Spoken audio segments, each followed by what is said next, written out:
Pronto, estamos aqui também na ponta da linha com o deputado Robson Almeida, ele vai estar trazendo sua participação e vamos estar discutindo também esse tema que é o Covid, é uma coisa que vem preocupando toda a região, principalmente nesses últimos dias, com essa crescente realmente assustadora. Mas inicialmente eu vou trazer boa tarde. Boa tarde, deputado.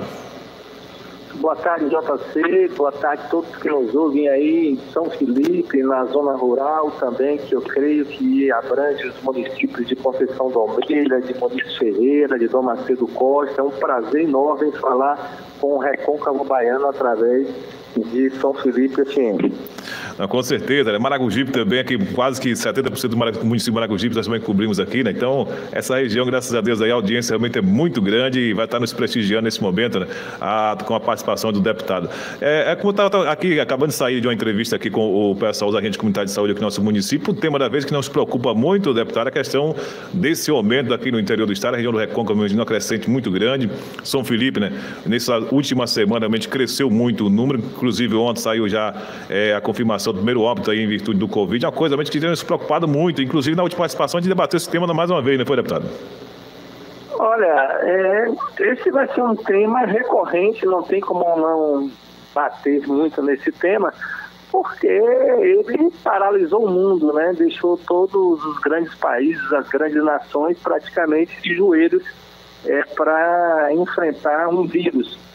E nós estamos já aí, depois do primeiro caso descoberto, que foi o revelado em 31 de dezembro de 2019, então nós estamos já chegando no 7º mês no mundo com 600 mil mortos. Para vocês terem uma ideia, 600 mil pessoas é toda a população de Feira de Santana. Então esse é o estrago que o Covid-19, o coronavírus, já fez na humanidade, e não para de crescer o número de casos contaminados. Batemos o recorde mundial de contaminação, com mais de 250 mil pessoas contaminadas em um único dia, no sábado e também na sexta-feira, e o coronavírus continua ganhando a guerra até o presente momento.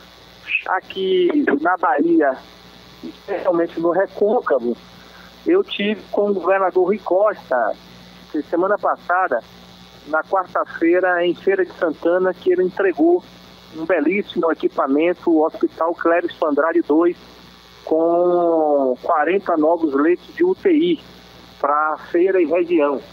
E o governador explicou detalhadamente que em várias cidades baianas, e o Recôncavo foi o centro disso, por conta dos festejos juninos do final de junho, do São João e também do São Pedro, muitas pessoas não cumpriram a orientação do distanciamento social, mesmo sendo um feriado antecipado, viajaram para ver seus parentes, não deixaram de visitar amigos e familiares que há algum tempo não visitavam.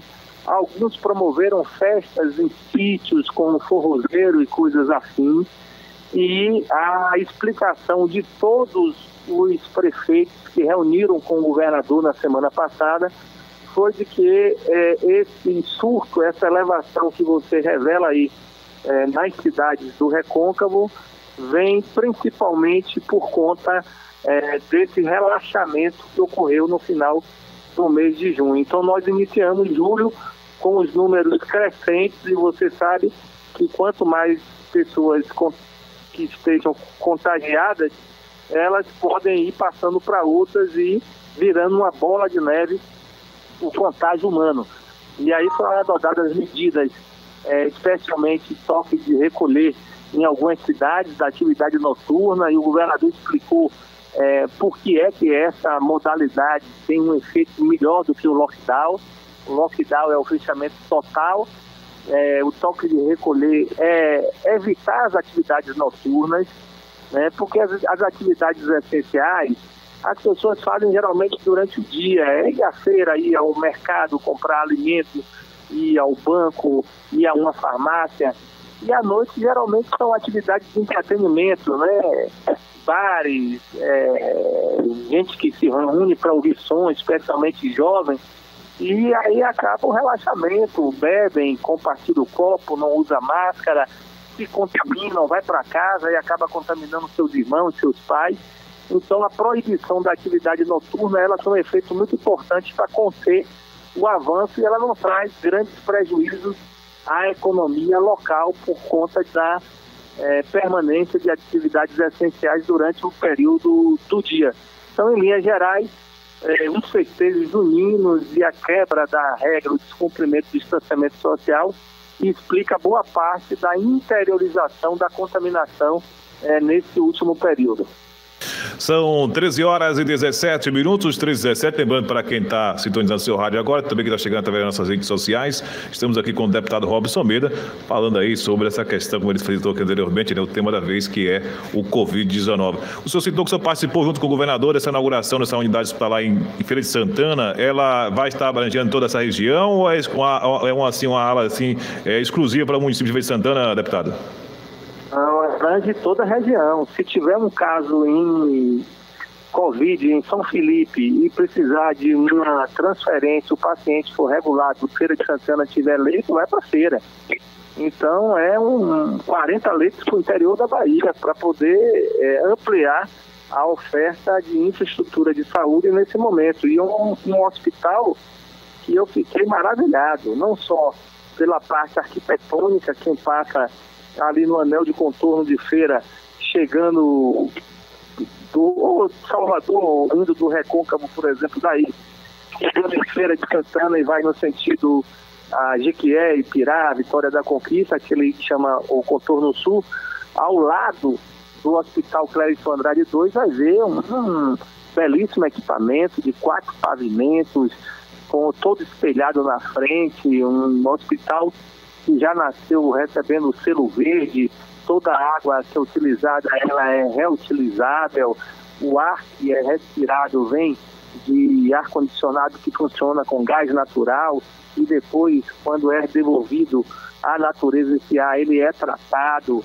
São placas solares que fornecem a energia desse hospital. Então, o hospital com selo verde. E, além disso, um hospital 4.0. Ou seja, não há papel nem caneta, né? Tudo é anotado em tablet, o enfermeiro vai na cabeceira do leito de um paciente, anota a sua temperatura, anota o remédio que foi ministrado, os batimentos cardíacos, as informações todas de pressão e joga no tablet que entra no sistema e o médico, se quiser saber tudo do paciente, vai, puxa pelo nome e ali aparece todas as informações dadas sem precisar aqueles prontuários de papel, aqueles arquivos que muitas vezes perdem. E agora são também objetos de contaminação circulando ali, caneta, papel, dentro do ambiente hospitalar. Então, um belíssimo equipamento para o interior da Bahia, para atender todas as necessidades que a gente tenha de internamento com mais 40 leitos de UTI. E as ações aí, deputado, a questão da atuação aí da Assembleia Legislativa aí no enfrentamento dessa pandemia, como é que tem sido esse trabalho? Olha, nós fizemos reunião na semana passada, uma sessão especial na quinta-feira à tarde, aprovamos matérias em relação à questão do Covid e também em relação à autonomia de deputados, matérias do Poder Executivo, uma matéria que transfere para alguns municípios trechos de rodovia estadual, por exemplo, a Estrada do Coco, que passa por dentro de Lauro de Freitas. Então, esse trecho que vai do aeroporto até a ponte sobre o Rio Joanes, que é Lauro de Freitas, ele foi transferido para a gestão da Prefeitura Municipal e saiu do Governo do Estado.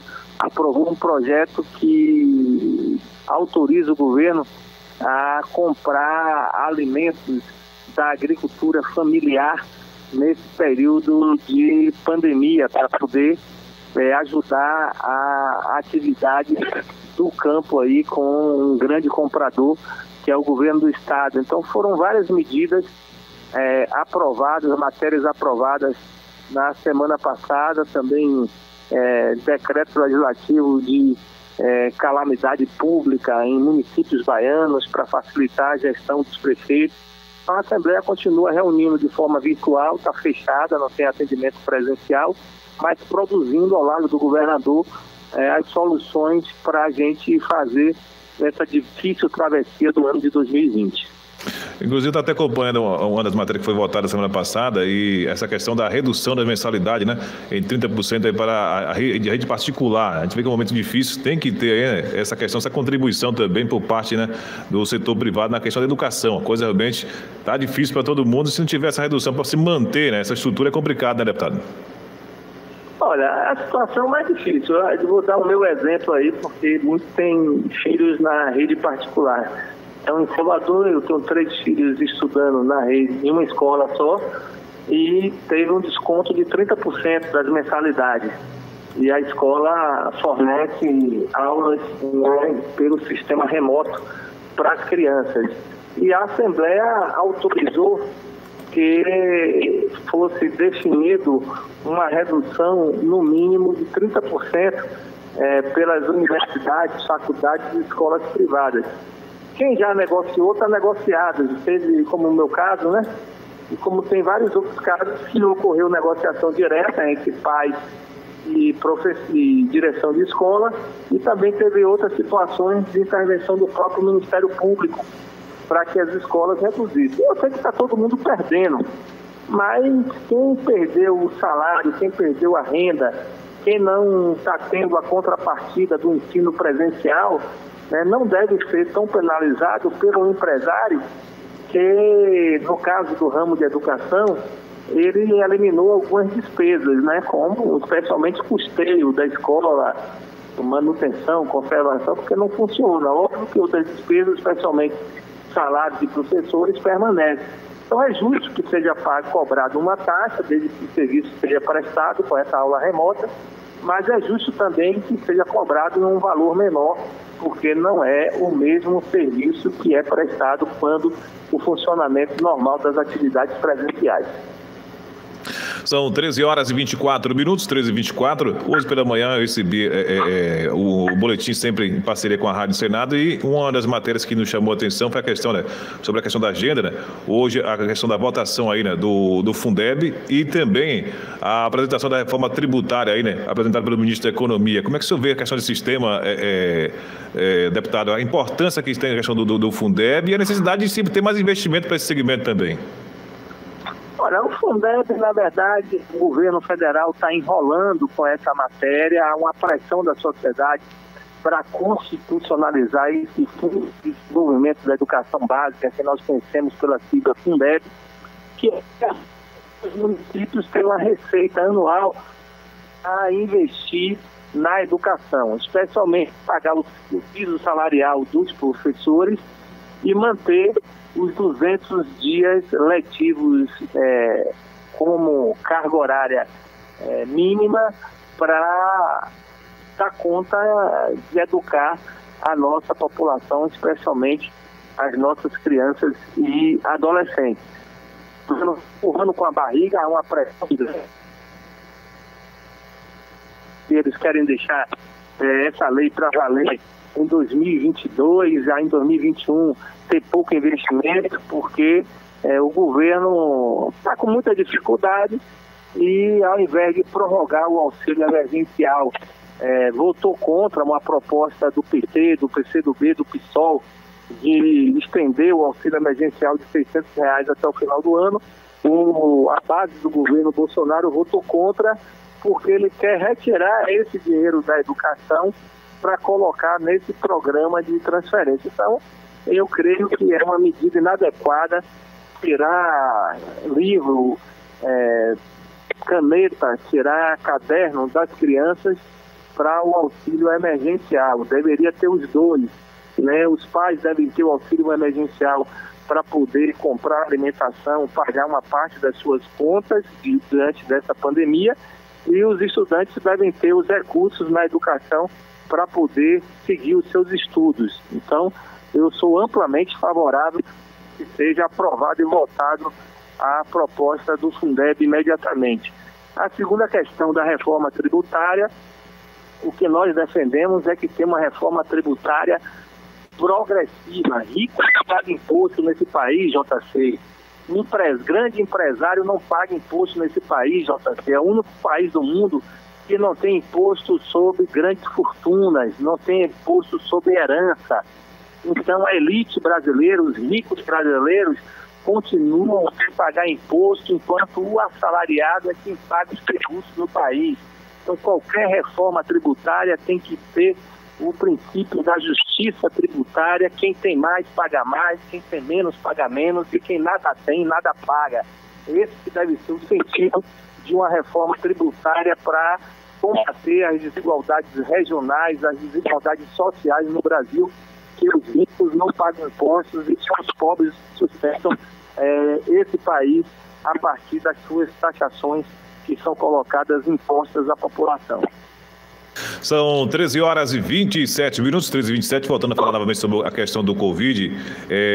Alguns municípios têm tomado aí algumas medidas, né, de enfrentamento à questão do Covid, e inclusive durante a semana tínhamos aí várias participações, as pessoas trazendo sugestões também, né, principalmente da nossa região aqui próxima, né, que acontece de que pudesse se criar um diálogo entre os municípios, prefeitos dos municípios, que fizesse realmente uma ação conjunta, né, que tivesse que fechar, que todo mundo junto. Mas temos visto aí, né, um município decreta o fechamento de tal data, e aí as pessoas têm alegado, deputado, de que essa questão do espaçamento de um município para o outro, isso pode trazer realmente uma sequela na frente, porque esse intervalo que um fechou, alguém pode ir para o município do outro, infectar e trazer novamente. Inclusive o município de São Felipe decretou que a partir de amanhã, né, a partir das 18 horas de amanhã até o dia 28, está decretada essa questão, né, do fechamento do comércio, e a partir das 20 horas, né, aquela questão do decreto de todo mundo está recolhido, ninguém quer ninguém na rua. Então, vem essa preocupação. Os municípios vizinhos também já tinham decretado.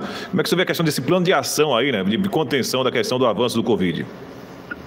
Olha, eu vejo com muito bons olhos a questão da gestão integrada, participativa, colaborativa, intermunicipal. Porque não vai resolver a pandemia em São Felipe com casos em Maragogipe. Não vai resolver em Maragogipe com casos em Conceição do Almeida. Não vai resolver Conceição do Almeida com casos em Cruz das Almas. Porque as populações circulam nas regiões e você não vai ter solução local. Ou a solução é global para toda a humanidade com a vacina, ou não tem jeito. Foi lá na distante China que começou a pandemia. E 3 meses depois estava no Brasil, porque uma pessoa nem foi na China, foi na Itália, que contraiu o vírus na Europa e trouxe no seu voo até a Bahia. Então essa é uma regra que nós não temos como resolver, senão coletivamente. A solução é coletiva. Então eu vejo com bons olhos essa integração, ações integradas. Por exemplo, aí Conceição do Almeida e São Felipe tem uma BA que liga essas cidades à BR-101. Então pode ser planejado todo um processo aí combinado de circulação, de período de data entre as duas prefeituras. Não tem nenhum problema se isso fosse feito. As estradas vicinais que vão para Maragogipe, que vão para Muniz Ferreira ou Dom Macedo Costa, da mesma forma, integrar, um cuida de uma ponta, outro cuida da outra ponta, para que a gente tenha um rastreamento de pessoas eventualmente com temperatura alta do corpo, que possa ser identificada e recomendada a não prosseguir a viagem, ir para o isolamento, fazer uma investigação se há casos nas suas relações de família ou de conhecidos. Então eu sou defensor dessa ação integrada dos municípios, dos estados, porque o que eu defendo aqui, eu defendo para o Brasil. Na verdade, o governo federal deveria ter feito com todos os estados um plano integrado para a gente poder enfrentar. Não adianta a Bahia resolver se no vizinho aqui, Sergipe, tem casos, se no vizinho Pernambuco tem casos, porque as pessoas continuarão circulando desses estados e eventualmente vão trazer a contaminação de novo. Por isso que só tem solução com todo mundo junto. São pontualmente 13 horas e 31 minutos, 13h31, né? Recentemente eu não pude assim, acompanhar todas, mas assim, alguns tópicos, né? Da algumas lives que o deputado tem feito aí com alguns prefeitos da região, inclusive o prefeito de Cruz das Almas, o prefeito Orlandinho também, o prefeito de Feira de Santana, né? E como é que você tem sentido a questão nesse diálogo aí, né? Com esses prefeitos, deputado, em relação aí, né? A questão desse trabalho aí, né? Da questão do processo eleitoral deste ano. Como é que você tem visto a visão desses prefeitos em relação a tudo isso que nós estamos vivendo? Olha, além de todos os problemas que essa pandemia trouxe, ela veio num período, em um ano de eleição, o que eu classifico muito ruim, porque tem muito prefeito que não está com a cabeça no lugar, só está pensando no resultado eleitoral e aí acaba confundindo política com combate à crise sanitária. E isso realmente traz uma grande dificuldade para você fazer a gestão. Aí cede a pressões que não deveria ceder, né, toma medidas que não são as mais adequadas para tentar ter algum tipo de dividendo político. Mas creio que os prefeitos que agirem dessa forma vão acabar quebrando a cara, porque o povo está atento e creio irá apoiar a recondução daqueles que estão lutando para preservar as vidas humanas, daqueles que estão 100% dedicados a proteger a população. E essa é a atitude que todos nós esperamos, porque a vida de cada pessoa não tem preço e ela tem que ser preservada nesse momento. Então nós vivemos situações distintas, com um comportamento, eu diria, muito bom do prefeito de Cruz das Almas, como você citou, que acompanha, que é Orlandinho. Agora mesmo, essa semana, a mesma medida aí que São Felipe vai começar amanhã, ele iniciou na terça-feira passada, com resultados muito positivos de adesão da população. Ele acha que mais de 95% da população aderiu, foi um convencimento, um diálogo, não foi imposição, não foi colocar a polícia na casa das pessoas, foi apenas um chamamento à razão, que eu acho que sempre é o melhor caminho, o caminho do diálogo, do convencimento das pessoas, que é melhor para si. E a outra atitude que eu acho inadequada do prefeito de Feira de Santana, Colbert Martins, que já fechou tudo 2 vezes, depois abriu tudo 2 vezes, está fechado e amanhã ele vai abrir de novo. E Feira tem o segundo maior número de casos do estado, com quase 6 mil pessoas infectadas, já beirando a 100 óbitos, né, nesse período, e o transporte coletivo cheio, abarrotado de gente, nenhum tipo de protocolo mais rigoroso para o funcionamento da atividade comercial. E Feira, infelizmente, está uma cidade que é um mau exemplo de como fazer a gestão dessa crise sanitária. Então, tem situações que a gente tem que bater palma para os prefeitos e tem situações que, infelizmente, a gente tem que fazer a crítica construtiva até para que ele acesse o ponto e preserve a vida das pessoas. São 13h34, 13h34, né? De antemão, mais uma vez, agradecer a participação do deputado aí por trazer essa questão do esclarecimento das ações da Assembleia Legislativa e também trazer seu ponto de vista, a questão da sua opinião também, essas orientações que são importantes nesse momento difícil, né? Como você falou, né? Alguns gestores aqui estão realmente nesse momento vivenciando aquela questão da preocupação no processo da reeleição e acaba saindo um pouco do foco que é realmente o essencial, mas através dessas orientações, muitos que estão nos acompanhando, com certeza, pode estar mudando aí, né? O foco de seu pensamento e buscando aí realmente visar essa questão, né, da ação voltada para o benefício realmente da população. Então, mais uma vez, agradecer ao deputado. Deixa sempre o microfone à disposição, deputado. Se algo não abordou também, que o senhor quer acrescentar, fique à vontade. Olha, eu vou aproveitar aí para mandar um abraço de solidário a Jorge Rosa, que é membro aí do PT local. Eu soube a semana passada o falecimento do seu pai, né, Gregório Salles. Eu não conheci pessoalmente, mas conhecendo a figura que é o seu filho, eu sei que ele recebeu uma boa educação de um homem certamente de muitos valores e foi uma perda importante para a sua vida e creio de toda a família. Então quero prestar aqui a minha solidariedade a Jorge Rosa e toda a sua família. Quero também aproveitar para mandar um abraço solidário ao prefeito Guito de Dom Macedo Costa, que está em quarentena, fez o teste da Covid-19 quando apareceu alguns sintomas, deve sair esses dias agora, início da semana, o resultado. Tenho falado com ele quase que diariamente, ele está bem de saúde e, óbvio, não ter o resultado, ele se isolou, que é a medida mais certa, adequada para todos, de ser prefeito ou não, que tem a suspeita de ter contraído esse vírus. Também aproveitar para mandar um abraço ao prefeito Ito de Beca de Conceição do Almeida, que fez aniversário no dia de ontem. Desejar a ele aí já atrasado, mas publicamente um feliz aniversário, que Deus lhe dê muita saúde, muita energia para ele poder concluir o seu mandato esse ano e ajudar a população a enfrentar essa crise sanitária. E a todo o povo, toda a população que nos ouve, eu mantenho o mesmo recado, a mesma orientação: fique em casa. Se tiver que sair, use máscara, lavem bem as mãos, usem álcool gel.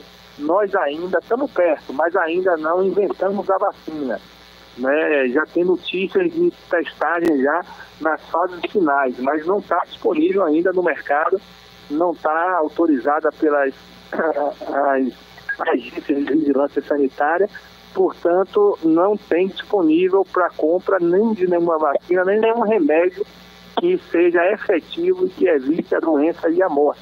Por isso, a melhor prevenção, a melhor remédio é a prevenção para a gente não contrair esse terrível vírus.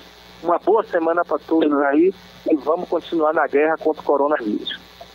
Você acompanhou a participação do deputado estadual, deputado Robson Miller, aqui com a gente, trazendo aí, né, essas importantes orientações e também informações aí, né, a respeito aí, né, das atividades, tanto da Assembleia Legislativa, como também a sua participação aí na região, aí, né, em reunião com os prefeitos, também com o governador, a citação dele também sobre a inauguração, né, do Hospital Clériston Andrade II, em Feira de Santana, onde vai estar aí, né, tendo mais essa abertura, né, para o acolhimento aí, né, da população que vem se fazer necessário, não só de Feira de Santana, mas da região também, que vai realmente se fazer necessário fazer a utilização, né, desse serviço de saúde.